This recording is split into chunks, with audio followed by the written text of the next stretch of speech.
کہ نہیں ہے کوئی معبود سوائے اللہ کے، اور محمد صلی اللہ علیہ وسلم اللہ کے رسول، محمد رسول اللہ کہ محمد صلی اللہ علیہ وسلم اللہ کے رسول، یہ کلمہ۔ اب اس کلمے کا مقصد یہ ہے، اسے یہ چاہا جا رہا ہے کہ یہ جو ہم بول رہے ہیں یہ ہمارے دل کے اندر اتر جائے۔ اصل جو معاملہ ہے وہ دل کا ہے، دل کا معاملہ، کیونکہ ہمارے جسم کے سارے جو اجزاء ہیں، جو پارٹس ہیں، باڈی پارٹس ہیں، وہ سارے دل کے تابع ہیں۔ یعنی اگر آدمی کا جو ہے دماغ خراب ہو جائے، یعنی وہ کوما میں چلا جائے، لیکن دل دھڑکتا رہتا ہے، دل کی ورکنگ نہیں رکتی ہے، کہ بھائی حافظ جی صدر کا اندر کرتا ہے، ٹائل لگا ہوا ہے، پتھر لگے ہوئے۔ اگر دماغ کام کرنا بند کر دے تو دل تو چلتا رہتا ہے نا، اور دماغ کام کر رہا ہے لیکن دل کام کرنا بند کر دے تو کچھ چلے گا؟ سب کچھ بند ہو جائے گا۔ جیسے ہی فرشتہ دل کی رگ ہٹاتا ہے ویسے ہی سب ختم، دیٹس آل۔ اس لیے سارا معاملہ کس کا ہے؟ دل کا ہے۔ ساری محنت کس کی ہے؟ دل کی۔ تمام انبیاء کرام علیہ السلام کی محنت کا میدان تمام انسانوں کے دل ہوا کرتے تھے، تمام انسانوں کے دل۔ تو یہ جو کلمہ ہے لا الہ الا اللہ محمد رسول اللہ، یہ کلمہ ایمان ہے، یہ کلمہ ایمان ہمارے دل کے اندر داخل ہے۔ یعنی جو ہم الفاظ بول رہے ہیں کہ اللہ کے سوا کوئی نہیں ہے عزت دینے والا، ذلت و رسوائی سے بچانے والا، کامیابی دینے والا، ناکامی سے بچانے والا، زندگی دینے والا، موت اور حیات، بیماری سے بچانے والا، شفا دینے والا، کامیابی دینے والا، یہ ساری چیزیں کون دیتا ہے؟ اللہ۔ لا الہ، کوئی نہیں ہے الا اللہ، سب کچھ اللہ ہی کی طرف سے ہے، کامیابی بھی اور ناکامی بھی۔ یہ چیز دل میں بیٹھ جائے، ابھی ہمارے زبان پر ہے، دل میں تو اللہ ہی کرنے والے ہیں، سب کچھ اللہ ہی کے قبضے قدرت میں، اللہ کے قبضے سے کوئی چیز باہر نہیں ہے، چاہے وہ ہماری ظاہری آنکھیں دیکھتی ہوں یا نہ دیکھتی ہوں۔ جو چیز ظاہراً نظر آ رہی ہے وہ بھی، اور جو چیز ظاہراً نظر نہیں آ رہی ہے وہ بھی اللہ ہی کی محتاج ہے۔ یہاں تک کہ جو میں کرتا ہوں، مطلب مثال کے طور پہ میں آفس جاتا ہوں، میں کارخانے جاتا ہوں، میں دکان پہ بیٹھتا ہوں، میں پڑھاتا ہوں، لکھاتا ہوں، میں کرتا ہوں نا، وہ بھی میں نہیں کرتا، وہ کون کر رہا ہے؟ وہی اللہ کر رہا ہے۔ یہ یقین بنانا، یعنی ساری وہ چیزیں جو ظاہر کے خلاف ہیں اس کا یقین کرنا کہ وہ کرنے والا کون ہے؟ اللہ کرتا ہے۔ آسمان سے بادلوں سے پانی کا برسانا کس کے قبضے میں ہے؟ اور بادلوں کا بنانا بھی اللہ کے قبضے میں، اس سے پانی کا نکالنا بھی اللہ کے قبضے میں، ہوا کا چلانا اور آندھیوں کو، طوفان کا بند کرنا بھی اللہ کے قبضے میں، سورج کا نکالنا اور سورج کا ڈوب جانا بھی اللہ کے قبضے میں۔ اس بات ساری چیزیں اللہ۔ اس لیے کس کا یقین بنانا ہے؟ اللہ کا یقین بنانا ہے کہ یہ سب اللہ کرتا ہے، اور اللہ کے علاوہ جتنی بھی چیزیں جو ہمیں ظاہری نظر آ رہی ہیں، کارخانہ میں چلاتا ہوں یہ وہ چلاتا ہے، دکان میں چلاتا ہوں یہ وہ چلاتا ہے نا، کاروبار یہ چلاتا ہے وہ چلاتا، سب کا یقین نہیں، کچھ نہیں ہے۔ جو چیزیں ہوتی ہوئی نظر آ رہی ہیں وہ بھی وہ نہیں کر رہا، اس کو بھی اللہ ہی کر رہا ہے، اس کا انکار کرنا ہے۔ اور جب یہ یقین دل کے اندر بن جائے گا تو پھر ہمارا عمل کرنا آسان ہو، اعمال کرنا آسان ہے۔ جب ہم اللہ کو مانیں گے تو پھر نبی کو مانیں گے، محمد صلی اللہ علیہ وسلم اللہ کے رسول ہیں۔ جب اللہ پہ یقین ہوگا تو اللہ کے بھیجے ہوئے نبی پہ یقین ہوگا کہ ہاں یہ محمد صلی اللہ علیہ وسلم کون ہے؟ یہ اللہ کے بھیجے ہوئے نبی ہیں، رسول ہیں، جو ہماری طرف بھیجے گئے ہیں۔ اور آپ جو طریقہ بتلائیں گے زندگی گزارنے کا، وہ طریقہ کامیابی دلانے والا ہے، وہ طریقہ جنت میں لے جانے والا ہے، وہ طریقہ جہنم سے نجات دلانے والا ہے، وہ طریقہ دنیا کے اندر سکون دلانے والا ہے، وہ طریقہ قبر کے اندر جو ہے وہ نورانیت پیدا کرنے والا ہے، وہاں کے خوف کو ختم کرنے والا ہے، وہاں کی وحشت کو ختم کرنے والا ہے۔ حضور پاک علیہ السلام کا طریقہ موت کو آسان کرانے والا ہے، اور آخرت میں شفاعت دلانے والا ہے، جہنم سے بچا کے جنت میں داخل کرانے والا ہے، اور پل صراط کے راستے کو آسان کرانے والا ہے۔ یہ ساری منزلیں کیسے آسان ہوں گی؟ حضور پاک علیہ الصلوۃ والسلام کے طریقے پہ چلنے پہ.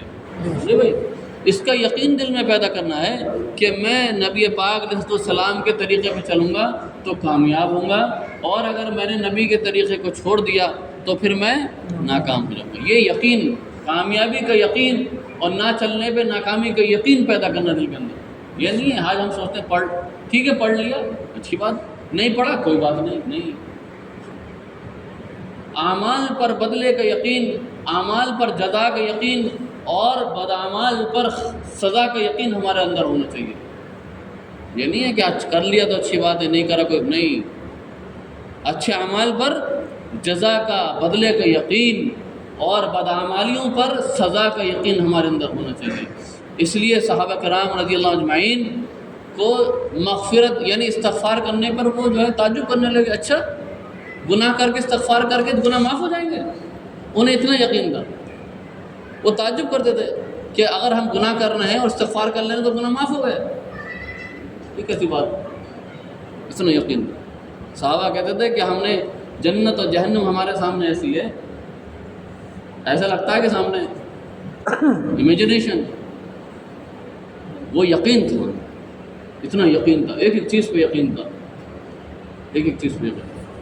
یہ پیدا کرنا محنت سے. یہ کیسے پیدا ہوگا؟ جتنی ہم اس چیز کو بولیں گے، جتنا بولیں گے، جتنا اس کو سنیں گے، جتنا کہیں گے. اچھا بولنے پہ سب سے زیادہ یقین بنتا ہے، سننے پہ بھی بنتا ہے، لیکن بولنے پہ یقین اس لیے بنتا ہے کیونکہ جب آدمی بولتا ہے نا تو اس کی باڈی کے سارے پارٹ ایک دم اٹینٹیو ہو جاتے ہیں کیونکہ اسے بولنا ہے. اب دماغ بھی جاگ جاتا ہے، وہ سوتے ہوئے بولتا ہو تو پتہ نہیں کیا بول رہا ہوں، لیکن جب اسے بولنا ہے کہ ہاں بھائی تمہیں گشت کے آداب کرنے ہیں تو وہ جاگ جاتا ہے. سارے سکس سینس اس کے سب جاگ جاتے ہیں. اب کان بھی متوجہ ہے کیا بول رہا ہوں میں، ڈر لگ رہا ہے کیا بول رہا ہوں، دماغ بھی جاگ رہا ہے. اس لیے جتنا آدمی دعوت دے گا اتنا ہی اس کا دل کا یقین بنے گا، ایمان بنے گا. سمجھے صاحب؟ بولنا ہے، سننا ہے، اللہ کی بنائی ہوئی چیزوں میں غور و فکر کرنا ہے. اللہ کی بنائی ہوئی چیزوں میں غور و فکر. کوئی نہیں بنا سکتا ایسی چیز. ایک اے آئی آج کل تو وہ بن رہی ہے نا، اے آئی کی ویڈیوز بن رہی ہیں تو سب پہچان جاتے ہیں، ارے نہیں یہ تو اے آئی بنی ہے، اصلی نہیں ہے، اے آئی بنی ہے. کیوں؟ کیونکہ حقیقت والی یہ ہو ہی نہیں سکتی ہے، سب نظر آ جاتا ہے.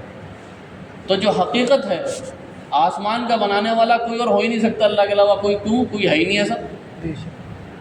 اور آسمان تو چلو بہت بڑی چیز ہے، چیٹی کا بنانے والا کوئی نہیں ہے کیونکہ کوئی ہے ہی نہیں ایسا.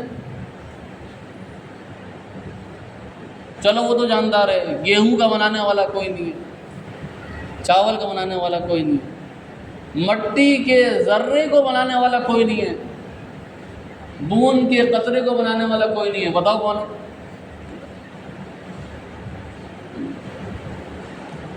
اللہ کی بنائی ہوئی چیزوں میں جو ہے غور کرنا. سورج کا بنانے والا، چاند کا بنانے والا، تاروں کا بنانے والا، اس پھیلے ہوئے آسمان کو بنانے والا، رات کے اندھیرے کو بنانے والا، دن کے اجالے کو بنانے والا کون ہے؟ کون ہے کوئی دنیا کے اندر؟ کوئی نہیں ہے. کوئی نہیں کر سکتا اس کو. مر رہا ہو آدمی، ایمس میں چلا جائے، کہیں بھی چلا جائے، اس کا موت کا وقت مقرر ہے، وہ جا رہا ہے. ہمارے ایک پڑوس میں رہتے ہیں، ان کا کچھ نہیں، چھوٹا سا آپریشن، پیٹ میں انفیکشن، وہ تھوڑا وہ جو ہو جاتا ہے، چھوٹا سا آپریشن تھا، وہ بھی آپریشن کر صحیح ہے. تو ڈاکٹر کہہ رہے ہیں صحیح ہے، دیکھو سب وہ چل رہا ہے، ہارٹ بیٹ ابھی ہوش میں آ جائیں گے. یہ کہہ کے وہاں نکلا ہے، دوبارہ آئے گا، آئی ایم سوری. ابھی ساری چیزیں صحیح چل رہی تھیں، اس پہ آ رہی لکھی ہوئی، ہارٹ بیٹ صحیح چل رہی ہے، بی پی صحیح چل رہا ہے، سب سے سیچوریشن اس میں صحیح آ رہا ہے، اور دوبارہ باہر نکل کے آیا کیا کر رہا ہے؟ یہ نہیں رہا. تو موت کو روکنے والا اور زندگی بڑھانے والا اگر کوئی ہے تو بتاؤ. ساری سائنس، ساری ٹیکنالوجی، ساری میڈیکل سائنس فیل ہے.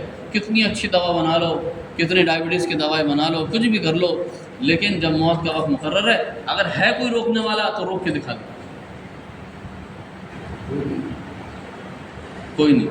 اور اللہ کسی کو اولاد نہ دے رہا ہو، دلا کے دکھا دے. جب اس کا حکم ہے، ہوگا جب ہی ملے گی، اور نہیں ہوگا تو ساری کوششیں کر دو. میرے بھائی یقین بنانا، اس چیزوں میں غور کرنا کہ یہ اللہ ہی کر سکتا ہے. غور کرنا، غور کرنے کے لیے کہا گیا. غور کرے آدمی، دیکھے چیزوں میں. حضرت ابراہیم علیہ السلام کہنے لگے ارے میرا رب یہ ہے، سورج ہے، ارے یہ تو ڈوب گیا. اچھا چاند ہوگا، یہ بھی ڈوب گیا. نہیں یہ نہیں ہے، پھر وہ ہے اللہ، غور کرنا چاہیے۔ تو جب یہ یقین میرے بھائی بن جائے گا تو پھر اعمال کرنا آسان، اب نماز پڑھنا آسان ہے، اب روزے رکھنا آسان ہے، اب اللہ کے حکم پر چلنا آسان ہے۔ جب مجھے پتہ چل گیا یہ میرا مالک ہے اور سب کچھ اس کے پاس میں ہے، میرا ریموٹ کنٹرول اس کے ہاتھ میں ہے، وہ جدھر چلائے گا ادھر چلے گا، تو اب مجھے کس کی ماننی ہے؟ اب مجھے اسی کی ماننی ہے۔ میری اسی کی ماننے میں کامیابی ہے، اسی میں کامیابی، کیونکہ میں زمین سے بھاگ نہیں سکتا۔ آسمان میں کئی جگہ ایسی نہیں ہے چھپ جائے گا، اور زمین سے نکل کے پوری خلا میں کہیں بھی چلا جائے، سب جگہ ان اللہ علی کل شیء قدیر، ہر جگہ ہر چیز پر قدرت کس کی ہے؟ اللہ ہی کی ہے، وہ کہیں جا ہی نہیں سکتا، کہیں نہیں جا سکتا، تو کس کی ماننی پڑے گی بھائی؟ مانو یا نہ مانو، ماننی تو اللہ کی پڑے گی۔ اس لیے نماز پڑھ کے ابھی آ گیا، سارے مسئلے کس سے حل ہوں گے؟ نماز۔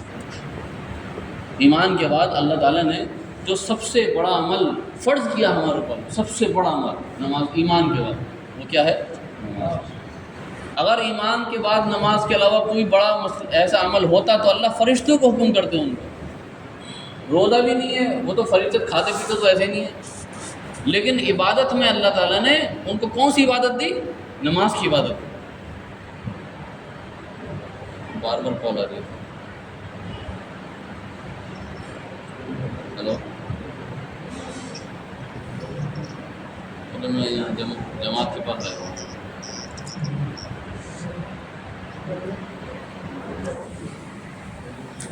فرض کرتا تو فرشتوں کو حکم کرتا، فرشتے کوئی قیام میں ہے، کوئی رکوع میں ہے، کوئی سجدے میں ہے، یہ بھی تو فرشتوں نے کہا تھا اللہ تعالیٰ آپ کیوں جو ہے انسانوں کو بنا رہے ہیں، ہم کر تو نہیں عبادت آپ کی۔ نماز اللہ تعالیٰ نے جو ہے وہ فرشتوں کو حکم دیا، تو سب سے بڑا حکم، کسی حالت میں نماز معاف نہیں ہے، کسی حالت میں بھی، نہ سفر میں، نہ حضر میں، نہ بیماری میں، کسی حالت میں بھی۔ ہاں اللہ نے اس میں رعایت رکھی، آسان بنایا، اللہ نے دین کو آسان بنایا۔ روزہ نہیں رکھ سکتے آپ بعد میں رکھ لینا، مال نہیں ہے مت دو زکوٰۃ، مال نہیں ہے مت کرو حج، لیکن نماز مال ہو یا نہ ہو، گھر پر ہو یا باہر ہو، دکان پہ، کارخانے میں ہو یا آفس میں ہو، ہر حال میں نماز فرض ہے۔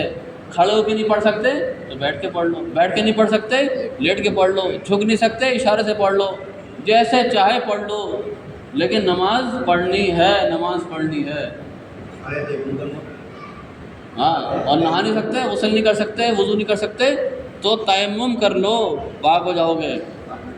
ہاں، لیکن جو ہے بھائی نماز پڑھو، اور نماز ہمیں اللہ نے فرض کی۔ اچھا، اللہ نے دین کو طبعی چیز بنایا، یعنی وہ چیز جو ہمارے فائدے کے لیے نیچرل ہے، ہمارے فائدے کے لیے نماز ہم پڑھیں گے، اس میں ہمارا فائدہ۔ ان الصلاۃ تنہی عن الفحشاء والمنکر، یہ نماز کی کوالٹی ہے، نماز کی صفت ہے کہ جب ہم نماز کو پڑھیں گے تو نماز ہمیں ایسا کر دے گی، یعنی ہمارے چاروں طرف ایک ایسی باؤنڈری بن جائے گی کہ ہم برائیوں سے جو ہے بالکل الگ ہو جائیں۔ ایک شخص نے کہا کہ حضور پاک صلی اللہ علیہ وسلم سے آگے کہا کہ فلاں شخص جو ہے چوری کرتا رات میں اور نماز بھی پڑھتا ہے۔ آپ نے کیا فرمایا کہ محمد عن قریب وہ نماز اس کو اس برے عمل سے، یہ نماز کی کوالٹی، نماز کی کوالٹی ہے۔ نماز ہمارے اندر کوالٹی پیدا کرے گی، خوبی پیدا کرے گی، ہمیں امپروو کرے گی، ہمارے اندر خوبی پیدا کرے گی نماز۔ لیکن شرط یہ ہے کہ صحت تو جب بنے گی جب اچھا کھانا کھائیں گے۔ صحت کب بنے گی؟ اچھا کھانا کھائیں۔ سڑا ہوا کھانا کھانے سے صحت بن جائے گی؟ سڑا ہوا کھانا کھانے سے، سڑا ہوا کھانا کھلا دو تو کیا ہوگا؟ پیٹ خراب ہوگا، الٹی ہو جائے گی، جو تھی وہ بھی نکل کے باہر آ جائے گا۔ جو کھایا تھا صبح میں، صبح ناشتہ کیا، تھوڑا سا خراب کھانا کھا لیا تو پرانا بھی نکل کے باہر۔ ایسا ہی جب ہمارے اوپر نماز کا اثر کب ہوگا؟ جب ہم نماز کو سیکھ کر پڑھیں گے، نماز کو نماز کی طرح پڑھیں گے، ورنہ نماز میلے کپڑے کی طرح لپیٹ کر منہ پر مار دی جائے گی کہ اسے تم ہی رکھو اپنے پاس میں، ہمیں ضرورت۔ اس لیے کہتے ہیں نماز کے اندر خوشی خضوع پیدا کرنا، اللہ کا دھیان پیدا کرنا، نماز کو شوق اور جذبے کے ساتھ پڑھنا۔ کیا شوق پڑھنا؟ کہ نماز میں اللہ سے باتیں کر رہا ہوں، نماز کیا ہے؟ مومن کی معراج ہے، مومن کی معراج ہے۔ جب اللہ تعالیٰ نے حضور پاک صلی اللہ علیہ وسلم کو معراج پہ بلایا تھا تو نماز دی تھی، تو امت کو بھی جو ہے اللہ تعالیٰ نے ایسے نہیں چھوڑا، اسے بھی معراج دے دی۔ کیا دے دیا؟ نماز دے دی۔ حضور پاک صلی اللہ علیہ وسلم کو معراج پہ بلایا، اور یہ شرف امت کو بھی دے دیا کہ نماز دے دی، کہ جو ہے نماز کے ذریعے سے اللہ سے باتیں کرتا ہے آدمی، نماز کے ذریعے سے آدمی اللہ کے قریب ہوتا ہے۔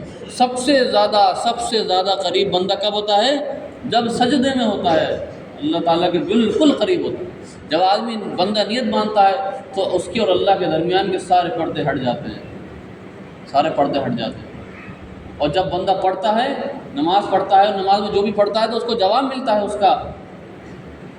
لیکن اگر نماز میں کھانسے گا اور نماز میں دوسری چیزوں میں لگا رہے گا، کبھی کھجا رہا ہے کبھی لگ گیا، تو پھر اللہ کا دھیان، اللہ پھر پردہ ڈال لے بند۔ سوچے ہم اپنے رب سے ملاقات کرتے ہیں دن میں 5 بار، کس سے؟ جس کے پاس خزانے ہیں، جس کے پاس پاور پلانٹ ہے، جہاں سے پاور سپلائی ہو رہی ہے، اس سے ڈائریکٹ ہماری ملاقات ہو رہی ہے۔ پارشد جی سے ملنا ہے، اور کون ہوتے ہیں وہ شہر کے ایم ایل اے، کیا بولتے ہیں ودھائک جی سے، ودھائک جی سے ملنا ہے تو ودھائک جی کے چیلوں کو پہلے مٹھائی کھلانی پڑے گی۔ چیلے صاحب سوچیں گے پتہ نہیں بات اندر تک پہنچائیں نہ پہنچائیں، مٹھائی خود ہی کھا جائیں، ودھائک جی کچھ پتہ ہی نہیں چلا۔ ڈی ایم صاحب سے ملنا ہے، اپوائنٹمنٹ لینا ہے، ایس ایس پی صاحب سے ملنا ہے، کتنی دوڑ لگانی پڑتی ہے، کتنی کوششیں کرنی ہے، مجھے یہ کام ہے، ایس ایس پی صاحب سے ملنا ہے، میرا مقدمہ کا مسئلہ ہے، میرا یہ کام ہے، ایس ایس پی صاحب بھاؤ نہیں دے رہے، ڈی ایم صاحب بھاؤ نہیں دے رہے، ودھائک جی مل نہیں رہے، آج میٹنگ میں، آج فلانا دھماکہ ہے۔ اور اللہ تعالیٰ نے کتنا آسان بنا دیا، جس کے پاس خزانے ہیں، جہاں سے پاور سپلائی ہوتی ہے، جا کے وضو کرو اور وضو کر کے آ جاؤ، نیت باندھتی کنیکشن، نیت باندھا اور کنیکشن۔ ہاں بتاؤ کیا کہہ رہے ہو؟ یہ پریشانی ہے، یہ پریشانی ہے، یہ پریشانی ہے، یہ پریشانی، یہ مسئلہ، ٹھیک ہے ہو جائے۔ لیکن اپلیکیشن صحیح لکھنی پڑے گی نا، جبھی تو بات سنی جائے گی۔ نماز کو صحیح کرنا پڑے گا، نماز کو سیکھنا پڑے گا، نماز پہ دھیان پیدا کرنا ہے۔ کیا دھیان پیدا کرنا ہے؟ میں اللہ کو دیکھ رہا ہوں، میں اللہ کو دیکھ رہا ہوں۔ سننے بہت بڑی بات ہے، یار کون دیکھ لے گا اللہ کو؟ اور ایسا دھیان کیسے آ جائے گا؟ اس کو کہتے ہیں احسان کا درجہ ہے۔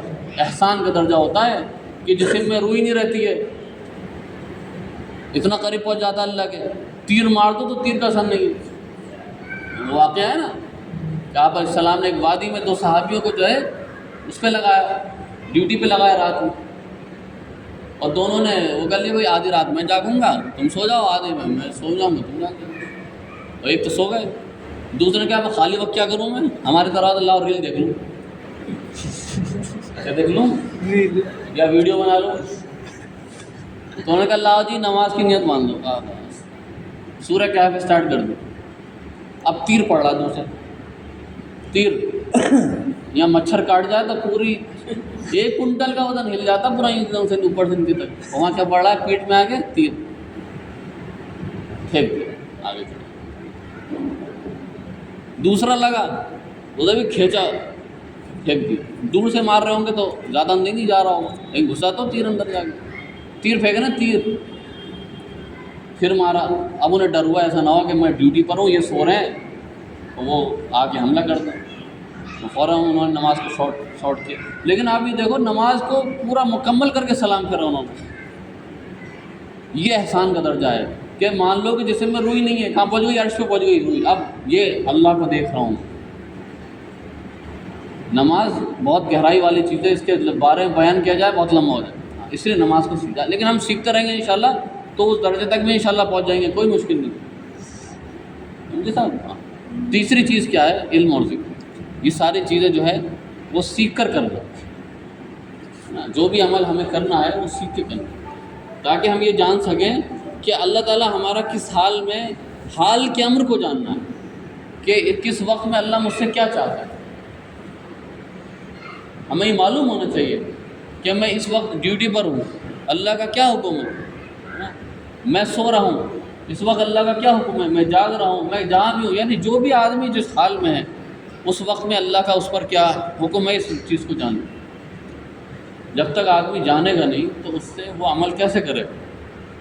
جو گناہ ہوتے ہیں وہ گناہ دو وجہ سے ہوتے ہیں، یا تو اس کو علم ہی نہیں ہے، جاہل ہے، اور اگر علم ہے تو غفلت ہے، پتہ ہی نہیں، پانی پی رہا کھڑے ہو کے، الٹے ہاتھ سے پانی پی رہا ہے، ٹوائلٹ میں جا رہا سیدھے پیر سے، مسجد میں داخل ہو رہا الٹے پیر سے، پتہ ہی نہیں اسے، کام کر رہا ہے لیکن غفلت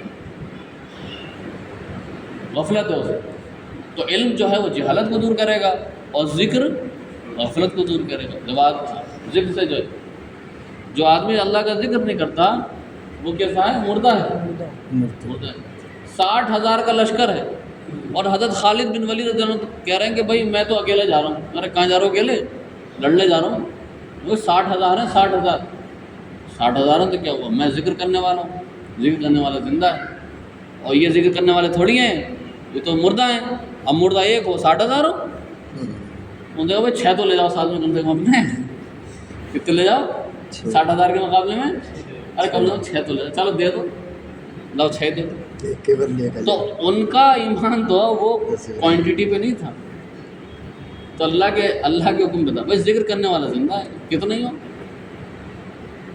تو جب آدمی اللہ کا ذکر کرتا، ابھی آیا نا کہ اللہ کا ذکر کثرت سے کرو، اور مومنوں کی صفات ہے اللہ کا ذکر کثرت سے کرتے ہیں، مرد بھی عورت بھی۔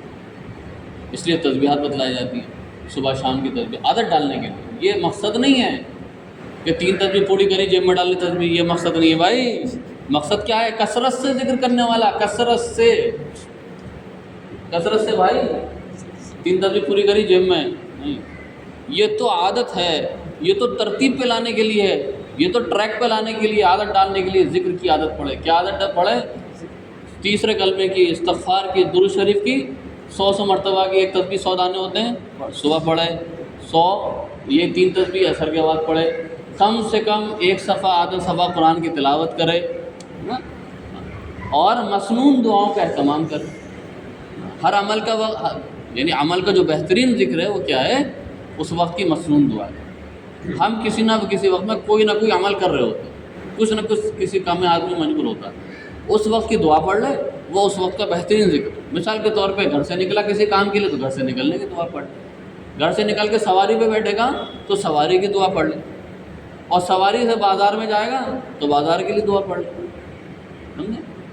ہاں، بازار کی دعا پڑھ لے، واپس گھر میں داخل ہوگا تو گھر میں داخل ہونے کی دعا، یعنی آدمی جو بھی عمل کرے اس وقت کی دعا پڑھ لے، بہترین ذکر ہے۔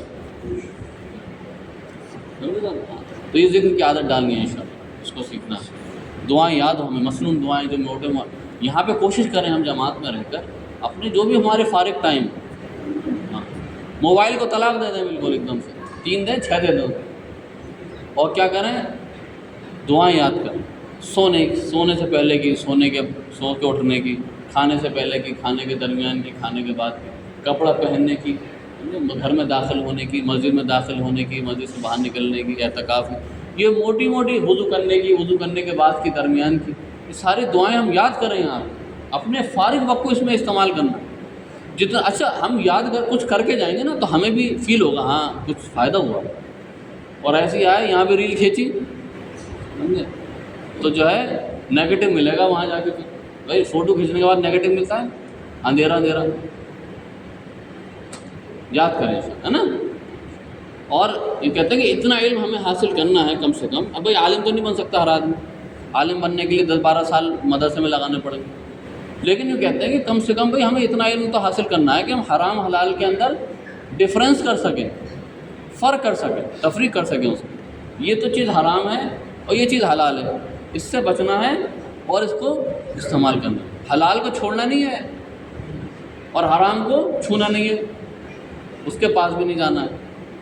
یہ کب ہوگا؟ جب ہمیں پتہ ہوگا، پہچان نہیں ہے۔ ہاں، تو یہ علم حاصل کرنا، یہ علم کہاں سے ملے گا؟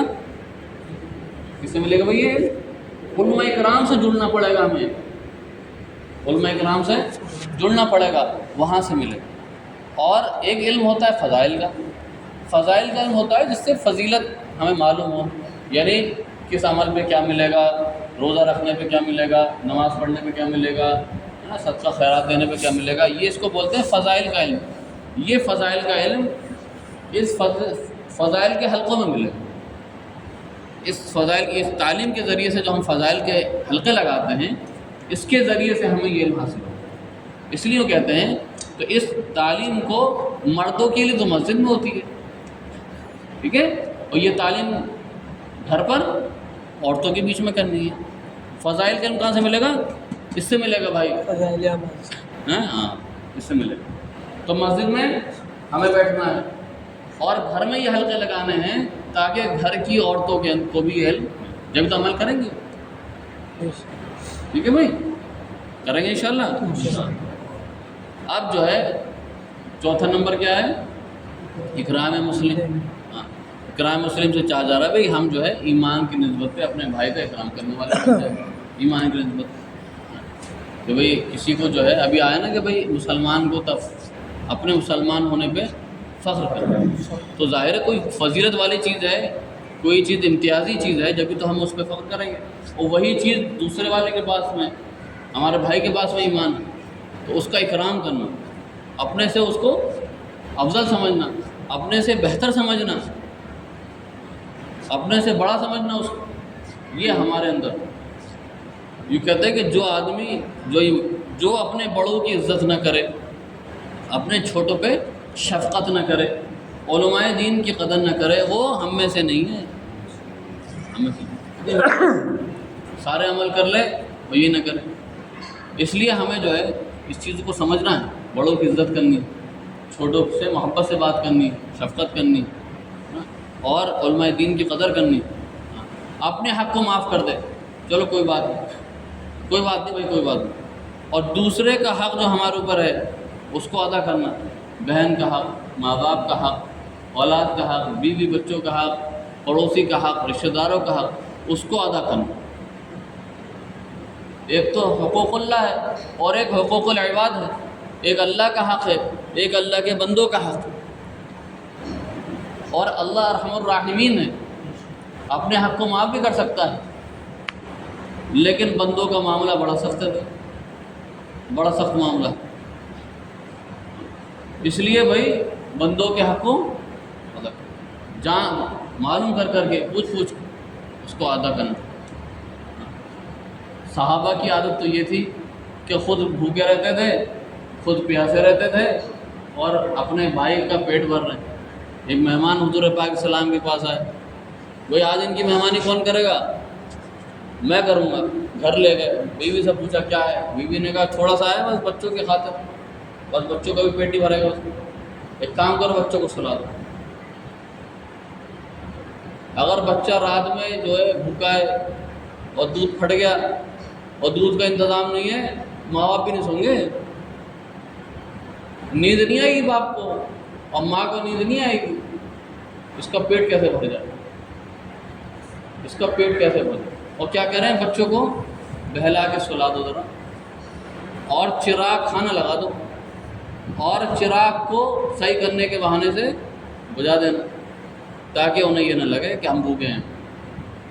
یہ اخلاص کا اعلیٰ درجہ ہے، ورنہ تو جتاتے ہیں کہ ہم تو بھوکے ہیں تمہارے چکر میں، تمہاری وجہ سے ہم بھوکے ہیں اور تمہاری وجہ سے بچوں کو سلایا، سمجھے؟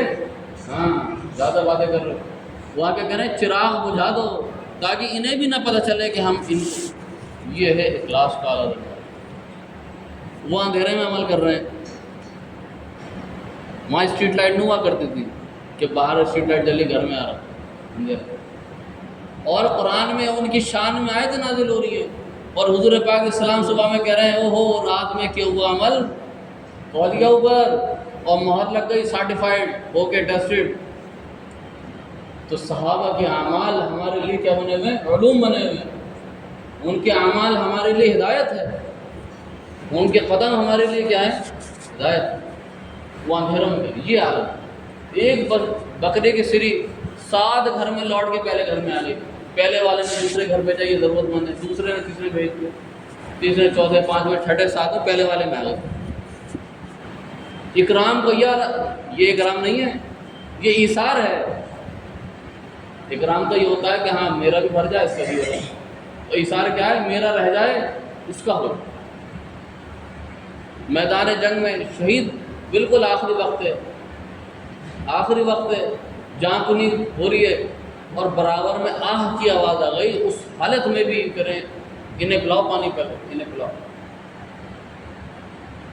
یہ چیز، یہ جذبہ اپنے اندر پیدا کرنا ہے. کیوں میرے بھائی؟ اس کا بدلہ کون دے گا؟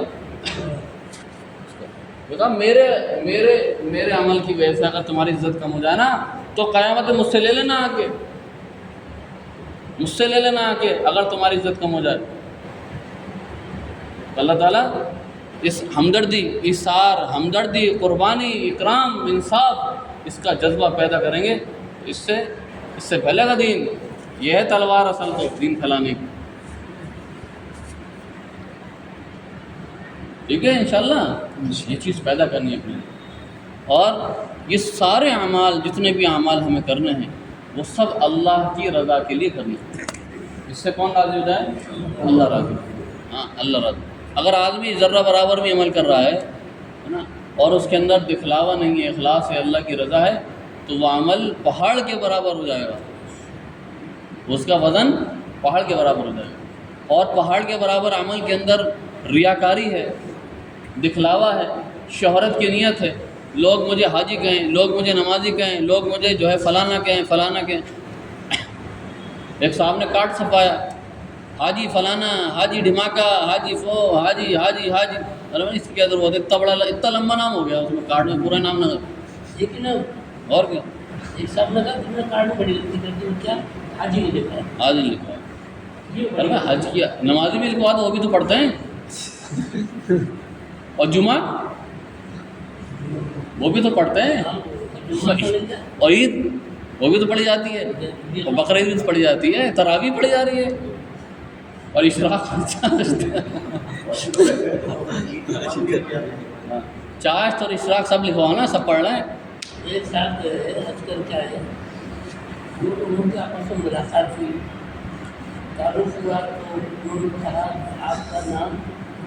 مجھے نمازی جی اللہ، مجھے حاجی جی اللہ دین کہتے ہیں.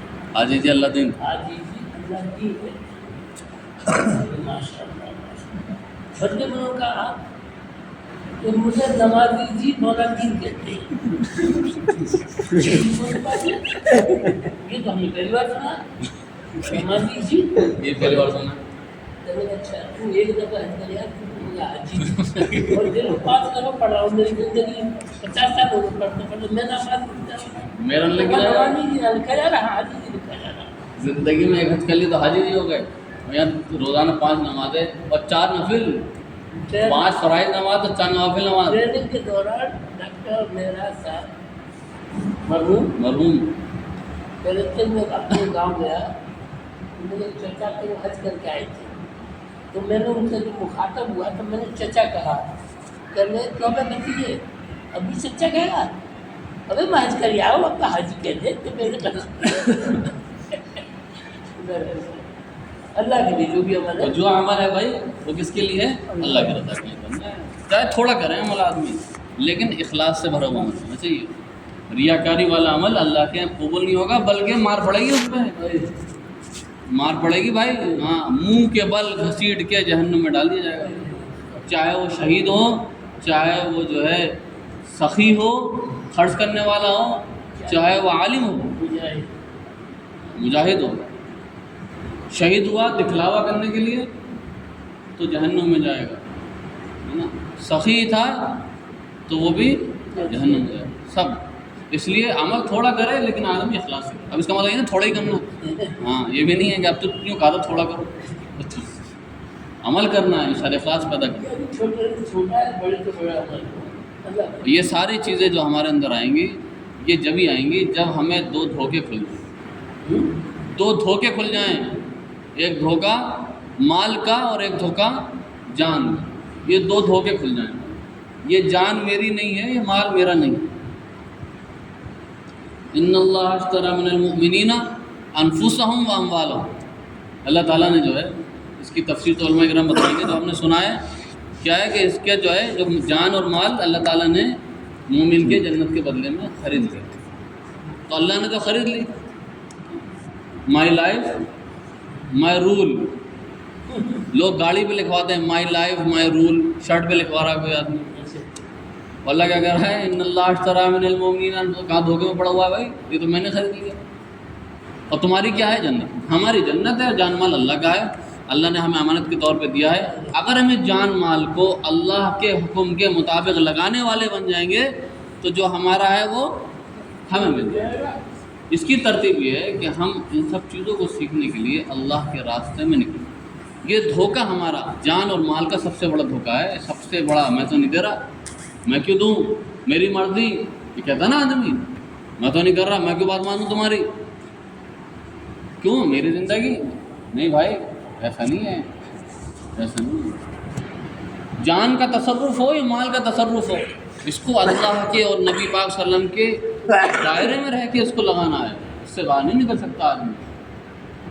لیکن یہ دھوکہ گھر پہ بیٹھ کے نہیں کھلے گا ہمارا. یہ دھوکہ کہاں کھلے گا؟ اللہ کے راستے میں جا کے دھوکہ کھلے گا. اس لیے کہتے ہیں کہ نہ آدمی حق سے اگر حق سے جو ہے دور بھاگ رہا ہے اسے پکڑو زبردستی اور حق پہ لے کے آؤ. اسے نہیں, تجھے حق پہ آنا, حق پہ لے کے آنا ہے, ہاتھ پکڑ کے زبردستی. اس لیے تشکیل کی جاتی ہے اور بار بار کنڈی کھٹکائی جاتی ہے اور بار بار تھوڑیوں میں ہاتھ ڈالا جاتا ہے. کیوں؟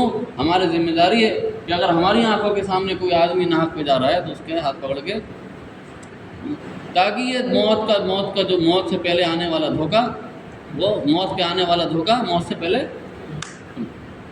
جی بھائی انشاءاللہ اس کی ترتیب یہ ہے کہ ہم سب یہ نیت کریں انشاءاللہ, پڑھنے والے کے علاوہ جو پڑھ رہے ہیں وہ یہ نیت کریں انشاءاللہ جلدی, جتنی جلدی ہو سکے ہم 4 مہینے اللہ کے راستے میں انشاءاللہ. انشاءاللہ دمدار ہے انشاءاللہ, بولو تاکہ قبول ہو جائے. ہلکے سے بولو گے سن تو پھر بھی لے گا اللہ کو. ہلکے سے بولتے ہیں آج جی کہیں سن نہ لے تو پھر بھی سن لے گا. اس لیے نیت کرتے ہیں انشاءاللہ بھائی. اور جو پڑھنے والے ہیں چھٹی ان کی بھی نہیں ہے, وہ پڑھائی سے فارغ ہونے کے بعد, لیکن جاب میں جانے سے پہلے, جاب میں جانے سے پہلے 4 مہینے لگا لیں. بہت ضروری ہے بھائی میرے. یہ ہم بہت ہلکے میں لے رہے ہیں ان چیزوں کو. آخرت کی جو منزلیں ہیں نا